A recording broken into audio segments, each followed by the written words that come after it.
నువ్వేం చేస్తావు? ఏం చదువుకున్నావు నువ్వు? బిఎడ్ చేసావు, ఎంఏ బిఎడ్ చేసావు. నీ భార్య కూడా టీచర్ గా పనిచేస్తుంది. ఎక్కడ? రామ్మా, నువ్వు బిఎస్సీ బిఎడ్ చేసావా? బిఎడ్ కూర్చో. నువ్వు టీచర్ గా పనిచేస్తావు, ప్రైవేట్ స్కూల్ చేస్తావమ్మా. మీ పిల్లలు ఇద్దరా? ఎక్కడ వాళ్ళిద్దరు? రా నువ్వు పాప, ఇంకొకరు నువ్వమ్మా. ఏం చదువుతావు? ఎక్కడ నువ్వు? ఎక్కడ? Sentence English medium. మీ అమ్మ చదువుకుంది కాబట్టి నేను కూడా చదివిస్తా. మీ నాన్న కూడా చదివిస్తున్నా లేదా? ఇద్దరున్నా? ఏం పని చేసుకోగలుగుతావు నువ్వు లోన్ ఇప్పిస్తే? గొర్రెలు ఒప్పుకుంటావా? ఇప్పుడు గొర్రెలు కూడా బయట తీసుకుపోయేదా లేకపోతే ఇక్కడ ఇండ్ల దగ్గర మీద పెట్టి వచ్చినాయా? కాదు, ఇండ్ల దగ్గర మీద పెట్టి వచ్చే లేదా? రాలేదా? ఈ ఊర్లో పెద్ద డైరీ డెవలప్ కాలేదు కదా? ఆవులు, పాడి ఆవులు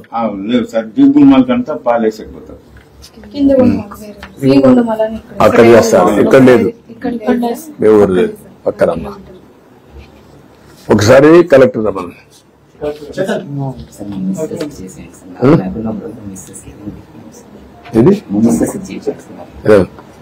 ఇప్పుడు ఈ ఫ్యామిలీని ఒకసారి నువ్వు మాట్లాడి ఎట్లా ప్లాన్ చేస్తే ఆయన వైఫ్ హస్బెండ్ మనం పెన్షన్ ఇస్తున్నాం, వీళ్ళిద్దరు చదువుకున్నారు, ఇతను చదువుకోలేదు, కూలి పని చేస్తారు.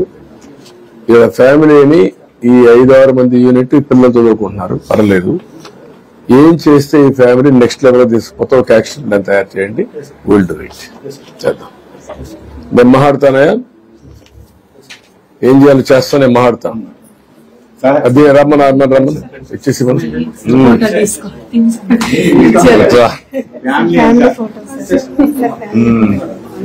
రండి. ముందు ఫ్యామిలీ ఫోటోలు తీసుకోండి. ఏంట్రా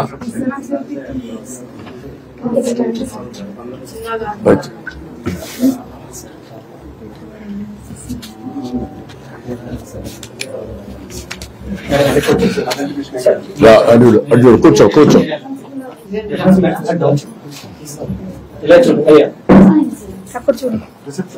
ఆయన